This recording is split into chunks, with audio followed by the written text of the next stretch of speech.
Hi. Big boss చూస్తున్నారా? చూస్తున్నాం. ఎలా ఎలా అనిపిస్తుంది షో? అంటే ఈసారి అంతా ఏం లేదు. ఫస్ట్ స్టార్టింగ్లో వచ్చిన కంటెస్టెంట్స్ మళ్ళీ ఇప్పుడు వైల్డ్ కార్డ్ వచ్చారు కదా, కొంచెం ఇంట్రెస్టింగ్గా మారుతుంది వైల్డ్ కార్డ్ వచ్చినప్పుడు. చూడాలి ఇంకా ఎలా నడుస్తుందో, ఎందుకంటే స్టార్టింగ్ కంటెస్టెంట్స్ అంత గేమ్ సరిగ్గా ఆడలేదు అని నాకు అనిపించింది. స్టార్టింగ్లో కొన్ని వీక్స్ చాలా బోరింగ్ అనిపించింది. ఆ తర్వాత వైల్డ్ కార్డ్ వచ్చినాక కొంచెం ఎంటర్టైనింగ్ దిశగా వెళ్తుంది. సో మీ ఫేవరెట్ కంటెస్టెంట్ ఎవరు? అంటే ఫేవరెట్ అంటే సుమన్ గారు చాలా బాగా ఆడుతున్నారు. కమెడియన్ చాలా బాగా ఆడుతున్నారు. అండ్ ఇంకా వైల్డ్ కార్డ్స్లో అంటే ఇంకేం చెప్పలేము, వైల్డ్ కార్డ్స్ ఇప్పుడే వచ్చారు కదా, సో అంతగానం ఏం చెప్పలేము. ఇంకొక 1 వీక్ వెళ్తే చెప్పొచ్చు. అంటే సుమన్ గారు ఇప్పుడు కెప్టెన్ అయ్యారు కదా, ఎలా అనిపిస్తుంది? బాగా అనిపిస్తుంది, ఎందుకంటే ఫస్ట్ సుమన్ గారు ఏంటిదంటే గేమ్ పరంగా చాలా బాగా ఆడతారు అండ్ గేమ్ని ముందు పెట్టి ఆడతారు. సెల్ఫిష్నెస్ అనేది లేదు. అండ్ మోర్ ఓవర్ సుమన్ గారు అంటే ఒక జెన్యున్ కంటెస్టెంట్ లాగా అనిపిస్తారు నాకు. మేబీ బిగ్ బాస్ గెలవచ్చేమో, బట్ డిజర్వింగ్ క్యాండిడేట్. చాలా. మాధురి గారి గురించి ఏం చెప్పలేమన్నా, ఎందుకంటే ఇప్పుడే వచ్చారు.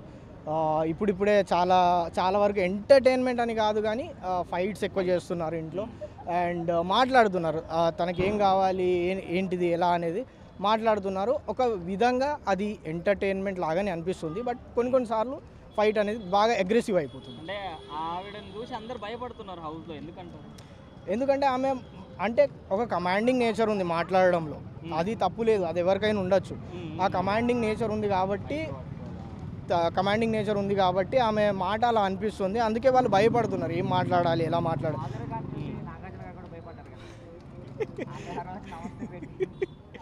దాని గురించి ఏం చెప్పలేమన్నా. బికాస్ అయితే మనం చూసిన దాన్ని బట్టి అయితే చెప్పగలను, కమాండింగ్ నేచర్ అయితే ఉంది మాట్లాడడంలో, కమాండింగ్ నేచర్ ఉంది.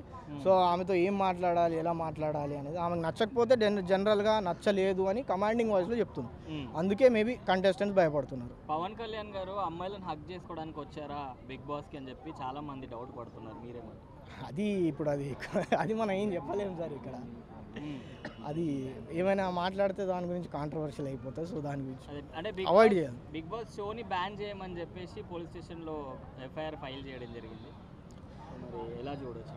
అంటే అందరికీ వేరే వేరే ఒపీనియన్స్ ఉండొచ్చు. మీకు ఒక ఒపీనియన్ ఉండొచ్చు, నాకు ఒపీనియన్ ఉండొచ్చు. దాన్ని ఎంటర్టైనింగ్గా చూస్తున్న వారికి అది పెద్ద ప్రాబ్లం ఏమనిపించదు. లేదు ఇది దీనిలో అది తప్పు ఉంది, ఇది తప్పు ఉంది అంటే ప్రతి దాని మీద కేసు అయితేనే ఉంటుంది. ఇంకా మనం దాన్ని అవాయిడ్ చేయలేము. సో కొందరు ఒపీనియన్ అది, వాళ్ళు కేసు చేశారు. మేబీ ఆ బిగ్ బాస్ మేనేజ్మెంట్ దాన్ని హ్యాండిల్ ఎలా చేస్తుంది అనేది వాళ్ళ ఇష్టం. అంటే ఖచ్చితంగా అది ఫార్మ్ ఆఫ్ ఎంటర్టైన్మెంట్, దాన్ని మనం కేసులతోటి అలా ఇలా అనేది కట్ చేయలేం. బట్ దానిలో కొన్ని ఏమంటారు ఇంప్రూవ్మెంట్స్ కానీ ఇంకేమైనా చేసే అవకాశం ఉంటే మేబీ వాళ్ళ బోర్డ్ రూమ్ కానీ, ఏది బిగ్ బాస్ వాళ్ళ బోర్డ్ రూమ్ కానీ అందరు ఉంటారు కదా, వాళ్ళు మేబీ డిసైడ్ చేసుకోవచ్చు ఎట్లా ఏంటి అనేది. సో ఇమాన్యుల్ గారి గేమ్ ఎలా అనిపిస్తుంది? అంటే ఆయన స్టార్టింగ్లో వచ్చినప్పుడు చాలా ఏమంటారు గేమ్లో ఇన్వాల్వ్మెంట్ అనేది కనిపించింది. ఆ తర్వాత మెల్లమెల్ల తగ్గుంటా బికాజ్ క్యాప్టెన్సీ పరంగా అయినా కానీ దేంట్లో అయినా కానీ మెల్లమెల్ల తగ్గుంటూ వచ్చింది. ఆయన ఇప్పుడు ఏంటిదంటే ఎంటర్టైన్మెంట్, ఆయనే బేసికలీ ఆయన కమెడియన్. సో అది ఆయన చేయగలిగిన ఎంటర్టైన్మెంట్ హౌస్ లోపల కూడా. బట్ అదర్ దాన్ కామెడీ ఇంకేమైనా కనిపిస్తుందేమో అని ఆశిస్తున్నాను. సో తనుజ ఇమాన్యుల్ గారి పేరు ఎలా అనిపిస్తుంది? అంటే బిగ్ బాస్లో మనం చూసినట్లయితే అన్ని బిగ్ బాస్లో ఏదో ఒక పేరింగ్ అనిపిస్తూనే ఉంటుంది ప్రతిసారి ఏదో ఒక. అది ఈసారి కొంచెం ఫోర్స్గా కనిపిస్తుంది, ఫోర్స్ పేరింగ్ అంతే.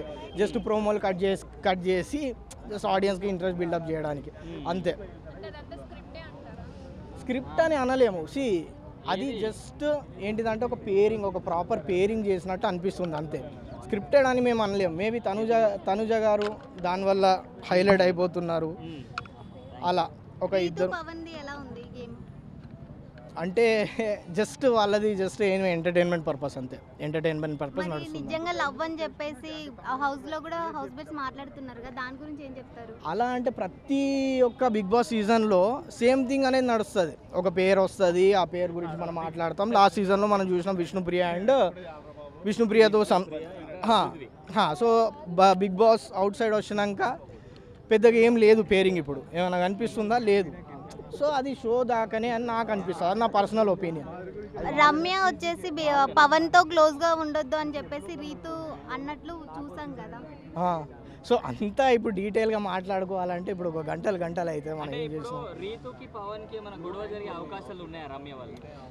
అది ఇప్పుడు మనం షో చూస్తే ఫాలో అయితే రమ్య అయితే పవన్ అంటే ఇష్టం అని చెప్తుంది కదా, వాళ్ళది కూడా ఏమైనా లవ్ ట్రాక్ నడవచ్చు ఛాన్సెస్ ఉన్నాయా?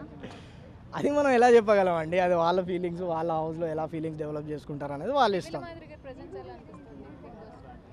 అంటే చెప్పినా కదా, చాలా అథారిటేటివ్గా ఉంది వాయిస్లో కానీ మాట్లాడే విధానంలో కానీ అథారిటేటివ్గా ఉంది. సో మరి అలా బిగ్ బాస్ కి పనికిరాదు కదా, బిగ్ బాస్ లో ఉంటున్నారు, నేనే చెప్పింది నడవాలి అన్నట్టుగా ప్రవర్తిస్తారు. అంటే అది వాళ్ళ గేమ్ అండి, అది వాళ్ళ గేమ్, అది వాళ్ళు అలా ఆడుతున్నారు. ఇంకా వేరే కంటెస్టెంట్స్ కూడా ఇప్పుడు ఫర్ ఎగ్జాంపుల్ వచ్చి అందరితో మంచిగా మాట్లాడి ఇంటి పనులు అన్నీ చేసుకొని సరిగ్గా వెళ్ళిపోతా అంటే ఫస్ట్ 2 వీక్స్లోనే ఎలిమినేట్ అయిపోతారు, రైట్? అది మాధురి గారి గేమ్. సో ఆ గేమ్ని ఆమె అలా కంటిన్యూ చేస్తే అది ఎంటర్టైన్మెంట్ అనిపిస్తే ఆడియన్స్ ఆమెను ఇంట్లో ఉంచుతారు, ఎంటర్టైన్మెంట్ కాదు అని అనిపిస్తే ఎలిమినేట్ చేస్తారు, ఆబ్వియస్లీ అంతే. మరి భరణి గారు కనిపిస్తున్నారా ఈ మధ్య? అంటే ఎక్కువ అంత కనిపించట్లేదండి షో మొత్తం అనేది. బేసికలీ ఇప్పుడు కరెంట్లీ వైల్డ్ కార్డ్ చుట్టూ తిరుగుతుంది. ఇంతకుముందు సుమన్ గారు చుట్టూ తిరిగింది, ఆ తర్వాత కొన్ని రోజులు రితు గారి అంటే చుట్టూ తిరిగింది. అంటే డిపెండ్స్ ఇంకా ఎవరు ఈ వీక్ ఇప్పుడు ఎవరు చుట్టూ అంటే ఇప్పుడు wild cards majority entertaining. Sanjana game ఎలా ఉంది? Thank you.